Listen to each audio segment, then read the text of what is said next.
Come and listen to my story about a man named Jed. A poor mountaineer barely kept his family fed. And then one day he was shooting at some food, and up through the ground come a bubbling crew. Oil, that is, black gold, Texas tea. Well, the first thing you know, old Jed's a millionaire. Kinfolk said, Jed, move away from there. Said, California is the place you ought to be. So they loaded up the truck and they moved to Beverly Hills, that is, swimming pools, movie stars, the Beverly Hillbillies.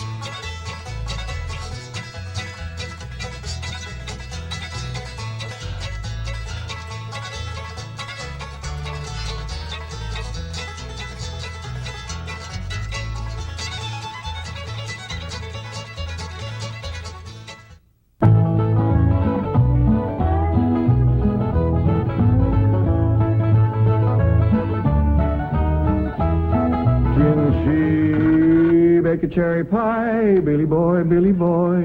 Did she bake a cherry pie? Charmin' Billy. She can bake a cherry pie, quick as a cat can wink her eye. She's a young thing and cannot leave her mother. Well, Granny, did you pick out your spot yet for the garden? Yep. I kind of favor a patch right close here to the house. I'll plow you up something there directly. Yeah, just enough for some onions and taters and some Rudybakers. And a few rows of corn. Paul? Morning, Granny. Paul, can I help you with the plowing and the spading? Well, Ellie, I'd rather you put on one of them pretty dresses that Miss Hathaway got you. But, Paul, I can plow better in these clothes. Plowing. You know, Ellie, I'd like you to wear one of them dresses kind of regular. Wouldn't you, Granny? You're mighty fetching in a dress, Ellie. Prettier than a tub of fresh churned butter. Paul, if I go to wearing them dresses, Jethro will make fun of me. I reckon he hadn't better. Now, you run along and put on something with skirts. All right, but he hadn't better make fun. He won't, he won't. You know, speaking of Jethro, I think he's got himself a sweetheart. The banker's secretary? That's right. They was out together last night. What'd they do? Well, I don't rightly know for sure, but it was something to do with bowls. All you do with bowls is eat. Well, I reckon that's what it was then. She said she was going to take him bowling. You know, Jed, I kind of like that Miss Hathaway. Yeah, I think she kind of likes us, too. Oh, those marvelous plants. Those simple, rugged mountain people. The more I see of them, the more I am impressed. Yes, now Never have I observed such strength of body, mind, and character. Yes, now They stand like boulders in the pebble-strewn landscape of Beverly Hills. Like mighty oaks among bushes. Like quiet. Now, like I admire them, too. But those boulders need polishing, and we've got to put some city leaves on those oaks before my wife gets back from Boston. Incidentally, in any endeavor requiring physical strength, they are most exceptional. I took Jethro bowling last night. Here's the bill. $3,000. How many games did you bowl? Well, you see, what happened was this. I said to Jethro, Pick up that bowling ball, she says, and see can you knock over them pins down yonder. They's just sticks. Anyway, I snatches up that rascal, draws back, and lets her fly. Did you knock down them pins? Yeah, the pins, the pin boy, the end of the building, a brick wall, and a signboard down on Sunset Boulevard. I bet you Miss Jane didn't do that good. Well, she didn't even try. She just looks at me and says, Jethro, you're strong as an ox and twice as handsome. Ain't no two ways about it, Granny. That city girl is sweet on this boy. I reckon so, the way she's bragging on his looks. You are handsomer than an ox. Thank you, Granny. Cousin Ellie, you're a city girl now. Do you You think... see that, Paul? I told you this would happen if I took to wearing these dresses. You call me that again, and I'll turn you every way but loose. Say nothing but city gal. Ellie, mate, climb it. Get up from there, or you're going across my knee. And Jethro, you're going across mine. What did I do that was so all-fired bad? In that dress, she looks just like a city gal. You did it! I reckon we better go out there and see she don't hurt him.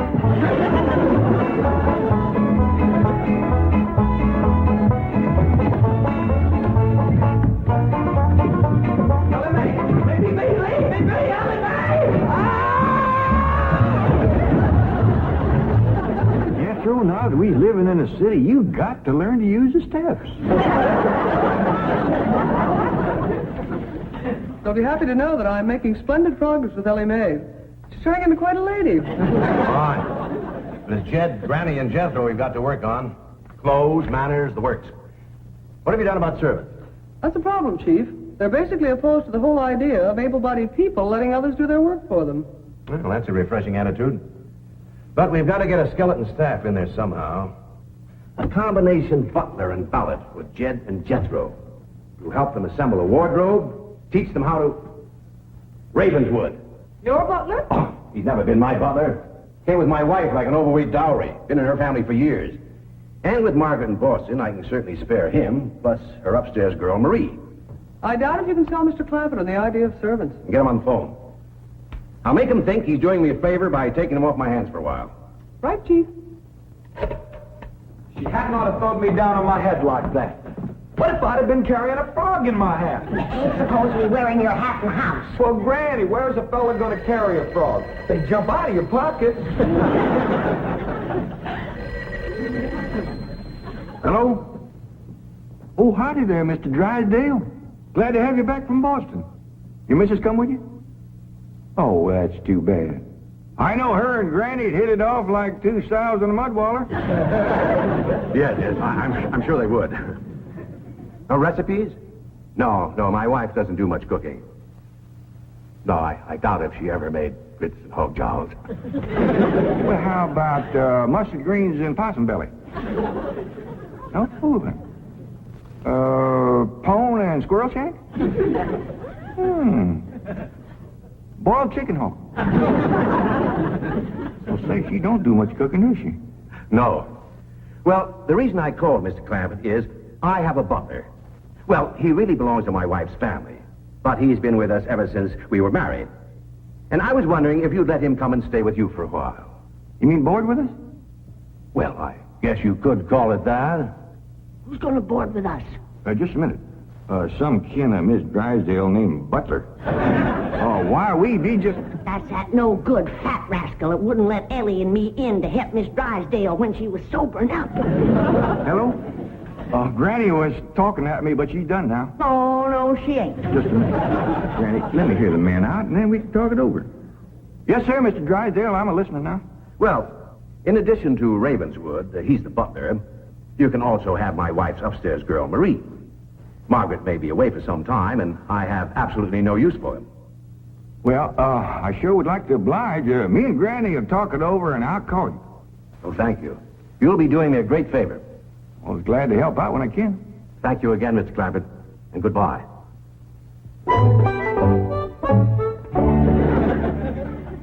Is somebody coming to live with us, Uncle Jed? Maybe, Jethro, maybe. Why don't you go out and make up with your cousin Ellie? Okay, Uncle Jed. All right, Jed. Let's have it. We going to board that butler fella? Well, Mr. Drysdale will take it mighty kindly if we did. He says he ain't got no use for him. I don't like him myself. You only met him once?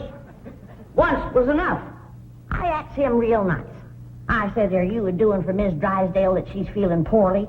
Are you doing the washing and the scrubbing and the cleaning for her? And he looks right down his nose at me and says, Madam, I am a butler. I reckon he is proud of his name. Kind of fancy.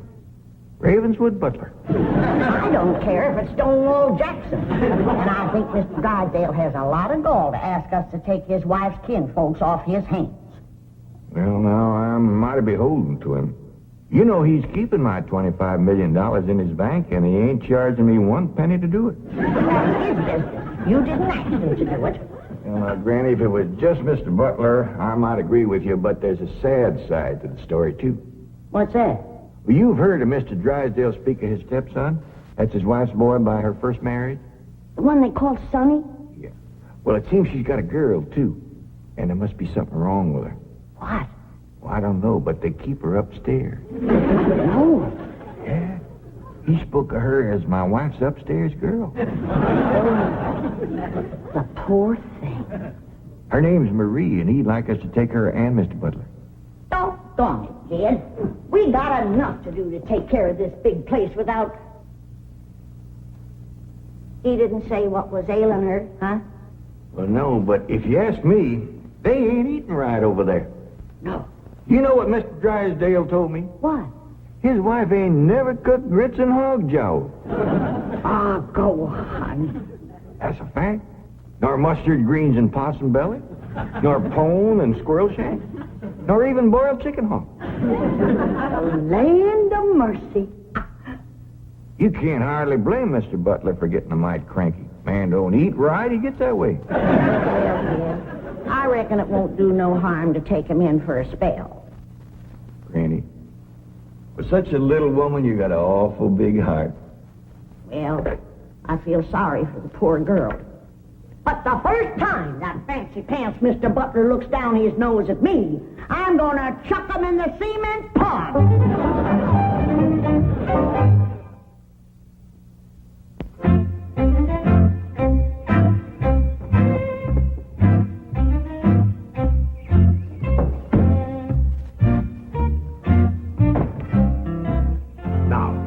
I'm doubling your salaries for the length of time you stay at the Clampett home. But if one word of this gets back to my wife in Boston, you're both out of work with no references. Actually, you will find the Clampetts to be basically fine people. All they need is a little polish. Polish. They need sandblasting. However, I think Miss Hathaway's plan may overcome their initial resentment of wearing city clothes. Yes, I think I have devised rather a clever strategy. To put it briefly and succinctly, my strategy is as follows. I shall propose to the Clampetts that they sit for a family portrait. As you know, my hobby is painting. Now, I shall suggest to the Clampetts that their attire match their background, which is, of course, their beautiful mansion. They will no doubt see the logic of my didactic approach, accede to my wishes, don suitable raiment, and, once they have seen themselves thus attired, take... We're in. Let's go. We forgot to dust the stair rail. I'll do it, Granny.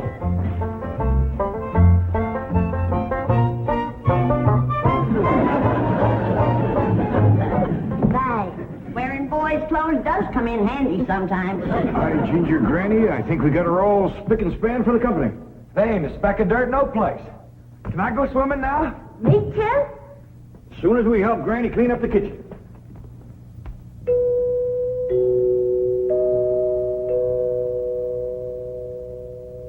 There goes that music again. Sure is great. You ever find out where that comes from? Know 'em, Granny.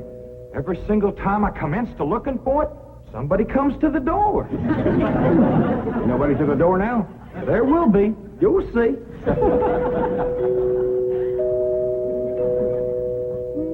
Doggies, that's nice. Don't pitch in and see, can we find it? You're wasting your time. I'm a-telling you. Before you can find it, somebody will come to the door. There, you see? Happens every time. I remember, Ravenswood. I'm counting on you. Don't fail me. You have my word, sir. I've been butler and valet since boyhood, as was my father before me and his father before him. And I've yet to meet the man or woman who posed a social problem too difficult for me to handle. That's the spirit. Howdy there. Remember me, Mr. Butler?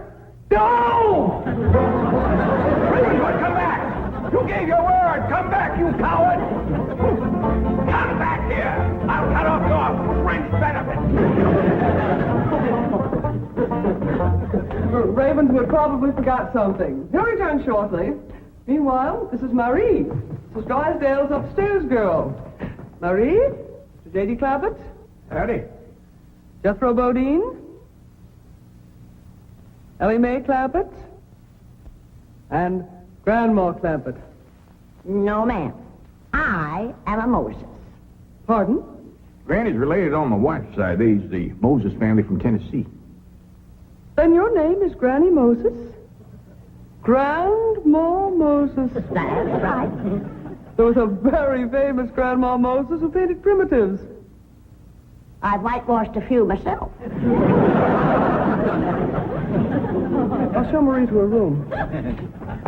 Listen, Marie, honey. Over here, you got the run of the house. You don't have to hide upstairs. Ain't nothing wrong with that girl, but want some good cooking will cure her. She's half-starved.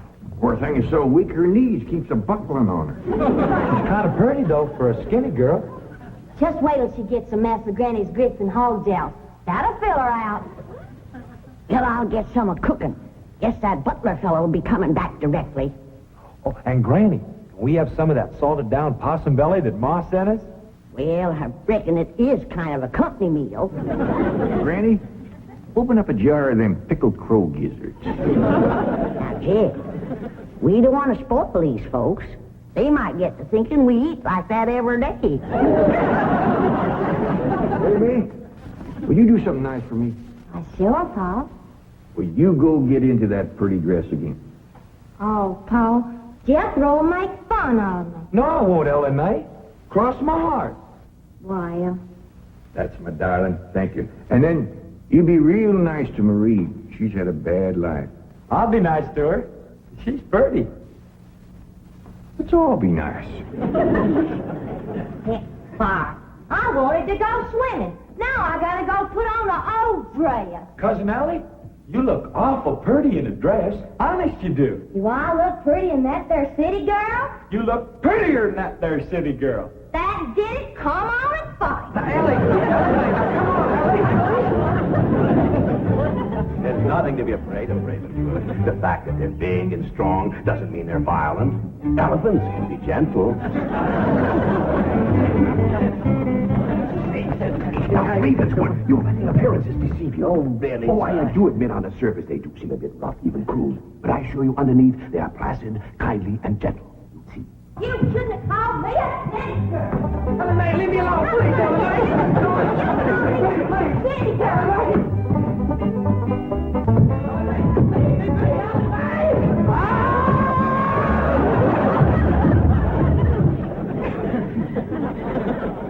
Mr. Butler, don't never say anything nice to that girl. She'll kill you. Come back here. Coward! Come back! You promised! I found her granny when Mr. Drysdale said he didn't have no use for Mr. Butler. He sure wasn't fooling. I just seen him cut through the brush chasing him with a stick. If Mr. Butler gets sassy with me, I'll chase him with more than a stick. Dad, Ellie throwed me down on my head again. If she don't stop that, I'm going to get a headache. Stop riling her, Jethro. But golly, all I said was she's pretty. That ain't no call to bust a fellow's head. How's it doing? Oh, howdy, Marie. Hi, Marie. Are you hungry, darling? No, madam. I'm whooping up something here that'll just set your mouth to watering. Put some strength in your limbs, too. Tell her what it is, Granny. A great big mess of grits and hog jowls. And salted down possum belly. Cold pickled crow gizzards. How you like that? Don't tell me that child ain't hungry. Why, she's ready to drop in her trash. Set her at the table and I'll dish up a mess. No, please. I only came in to bring you a message from Miss Hathaway. She's preparing to paint a family portrait, and she wishes to know if you all will sit for her. May I tell her that you will sit for her? Well, yeah, I reckon we'll do that. Merci.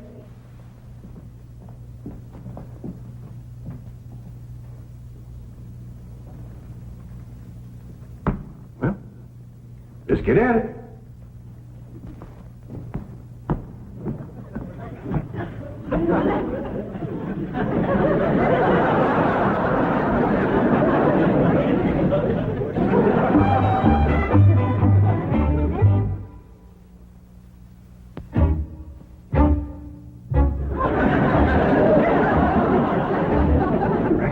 To talk while we're sitting? Yeah, I reckon. I found out something about Marie. What? She's scared of Mr. Butler. How'd you know? I asked her to go swimming with me, and she says he wouldn't allow it. What business is it of his? That's what I said. And she says he's a butler, and I'm just an upstairs girl. And I got to do whatever he says. We'll see about this. Oh, dingies. Let's hit Mr. Drysdale, find him, and give him a whooping. I'll catch him, Granny. Oh, Ellie, you go put a dress on like you promised. Uncle Jed, I'm going swimming. If I see him, I'll fetch him in. Don't go jumping in with your clothes on again. Well, I won't, Uncle Jed. Miss Hathaway, she gave me a present last night. She says it's something special for her to go swimming in. What'd she give you? Oh, pair of trunks. You go swimming in a cement pond. Boy, it's too big to go swimming in a trunk. Ed, In a pair of 'em. I got a feeling that Mr. Butler feller is going to be trouble. Yeah, we can handle him. Well, I still say that I think Mr. Drysdale has a lot of nerve to ask us to board his wife's relations. Maybe he just fed up. Man can get awful tired of having his wife's kin underfoot all the time.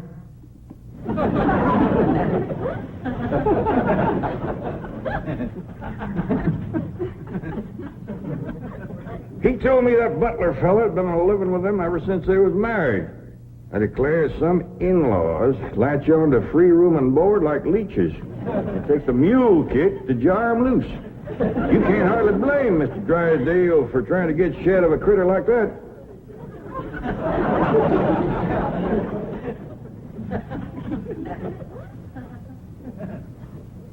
Is that the way you feel? You bet it is. I'll see how fast I can get packed. I'll get out from underfoot just as quick as I can. No, Jeff. I know when I'm not wanted. It don't take no mule kick to get shed of me. Darnation, Granny, I wasn't talking about you. We couldn't get along without you. No, Jeff. I'm just a burdensome old woman. No good to nobody. Why don't you throw me down the well? Go ahead, pick me up, carry me out to the well, and throw me in. Stop talking like that. Uncle Jed! Uncle Jed! I caught him. Mr. Drysdale, he gave out, but I caught this fat little rascal. What are you doing? You going to whip me, Granny? No, Jethro. I'm going to get thrown down the well. Why don't you throw us both down the well together? But just no good leeches both. Mr. Butler, I'm sorry Jethro got a mighty rough with you. He don't mean no harm. He's just an overgrown boy. Now, we'd all mighty pleasure to have you come and stay with us, and as long as you behave yourself, won't be no trouble.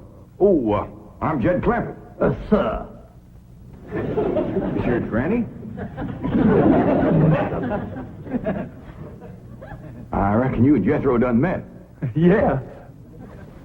Sir. Oh, and this here's my daughter, Ellie Mae. Enchantée, mademoiselle. Vous êtes très belle, très charmant, très ravissant. Don't you dare use them kind of words to a lady. What do you say, Granny? I ain't sure, but it sounded dirty. Your daughter was pretty and charming. Oh, you're so different from all the others. You're like a beautiful city girl. He had not have said that.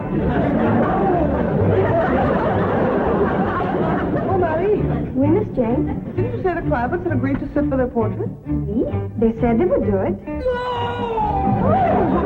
What is it? I believe it to be self-preservation, madam. No!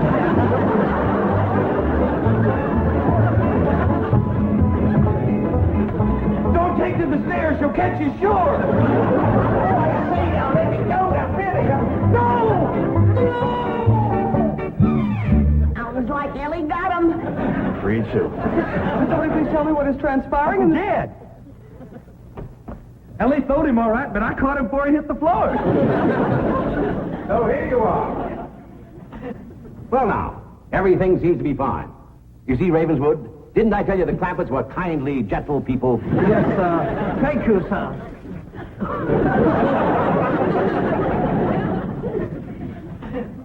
We're going to have to feed up both of them, Granny. His knees is buckling, too.